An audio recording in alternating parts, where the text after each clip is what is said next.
this be the book we're going to review. But before that, I'm going to introduce myself as Brian Lee Durfee, author of The Forgetting Moon and The Blackest Heart, both published by Simon & Schuster's Saga Press. My hat's on crooked. I am disheveled. I'm absolutely disheveled for this review. I have not prepared. Anyway, Childhood's End by Arthur C. Clarke, written in 1953. You know, we always review the covers first, so let's go ahead and get this cover out of the way. I love graphic design. I love me some illustration. This is pretty simple. Just, you know, it was done by Dave, the art director at Del Rey. Dave Stevenson, a guy that I have talked to. I like the guy.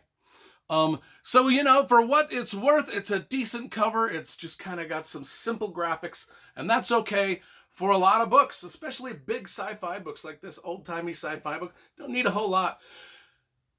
This book, I've read Rendezvous with Rama by Arthur C. Clarke, one of the books that blew me away as a kid. I loved it so much. And then I didn't really read a lot of Arthur C. Clarke until just recently, and I'm starting to go through a lot of his stuff. And we're to Childhood's End now. Childhood's End.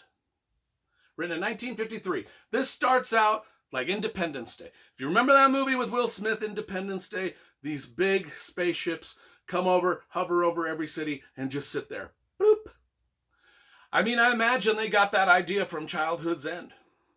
Bloop, they just sit there over every city in the world and everybody's like freaked. They're like, holy shit. One of the things that I enjoy specifically about these old science fiction novels is this was written in 1953, before we'd ever even been to the moon or done anything in the space at all. So Arthur C. Clarke is just kind of, I mean, there were no big sci-fi blockbusters for him to pull his ideas from. So it's kind of interesting to see what people thought of First Contact might be like back in 1953. Like, what are we going to get? If it happens, what are we going to get? And what our spaceship's going to look like? And how do we describe how they travel? And what is light speed? And all this stuff. Because it was all theory, and it was all just like they had a few crappy movies that they could go look at where spaceships flying around on a string and stuff, but they didn't have Independence Day. And so big spaceships hovering over cities, everybody's freaked out, nothing happens. It's just the spaceships just hover there for a while.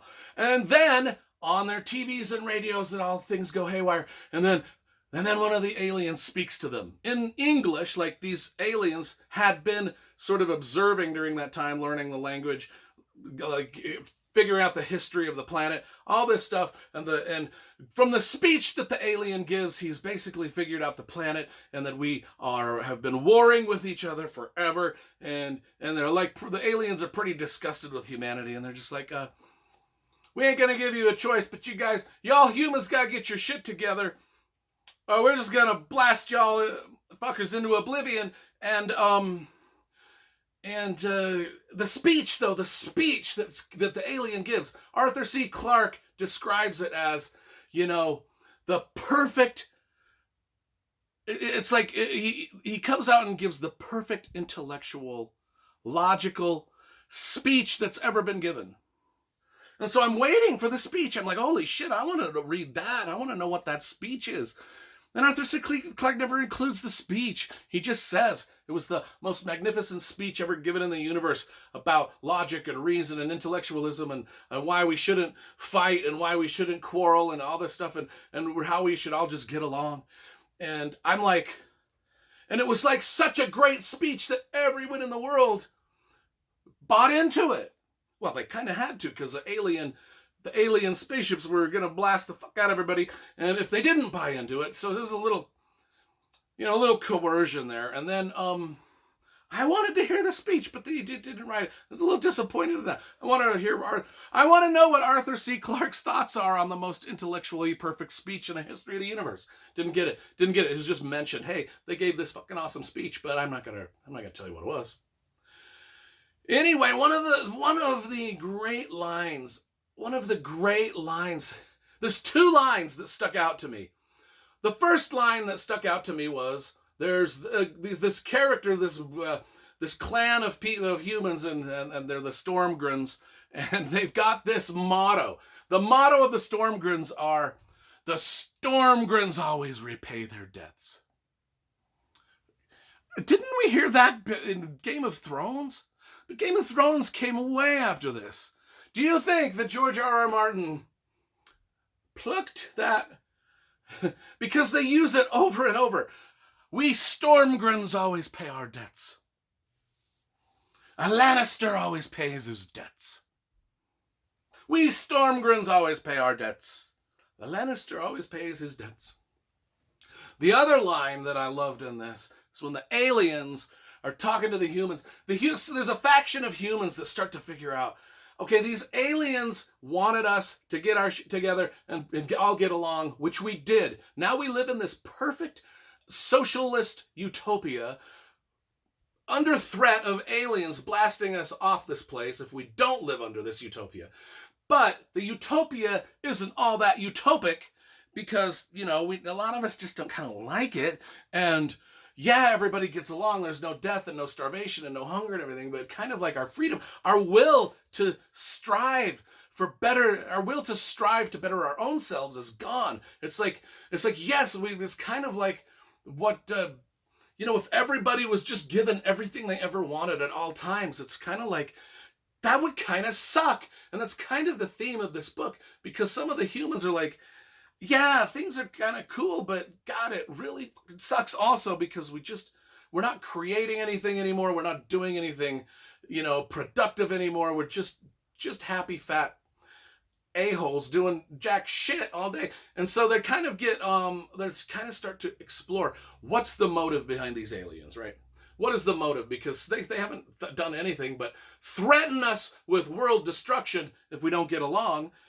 But there's something kind of skeevy on the side about this. Something kind of creepy going on in the back offices of the aliens mothership, right? We know that there is, and so they start to talk to the aliens a little bit about it, and the aliens are pretty straightforward. They're just like, humanity. The other line that I liked, that's what I was getting to. The other line that I loved is, the stars are not for man.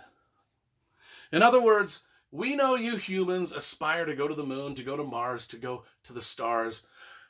But let us tell you right now, you guys ain't up to the challenge.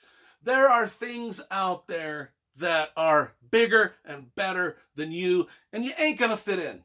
You're just your stupid little minds and brains, and you're on all of your little prejudices and things that make you angry and all that stuff. When we found you, you guys were on the brink of nuclear war, and you've always, and throughout your whole history, you've just been slaughtering each other, and the stars are not for man. Meanwhile, they're threatening to blow everything up. Aliens are threatening to blow everything up if the humans don't obey. But anyway, I won't give you any more of the plot away because there's a few twisty. This is a talkative novel. This is not an action adventure. This is not Han Solo with a blaster or Luke Skywalker with a laser sword. This has a lot of talky talk in it. This is a big plot-based, idea-based book. Not that character-driven, just big, massive space exploration ideas. But I love that, and once in a while, reading a book like that can just blow your mind. And that's what this one did again. I love Arthur C. Clarke, his first contact books like Rendezvous with Rama, this one here. They expand your mind and make you think of what the hell might be out there. So I give Childhood's End a 9 out of 10. If you're in the mood for a very talky, big, idea-based book, 9 out of 10. If you're into a Star Wars Jedi versus Sith action adventure, you ain't gonna like it. You ain't gonna like it. Not at all.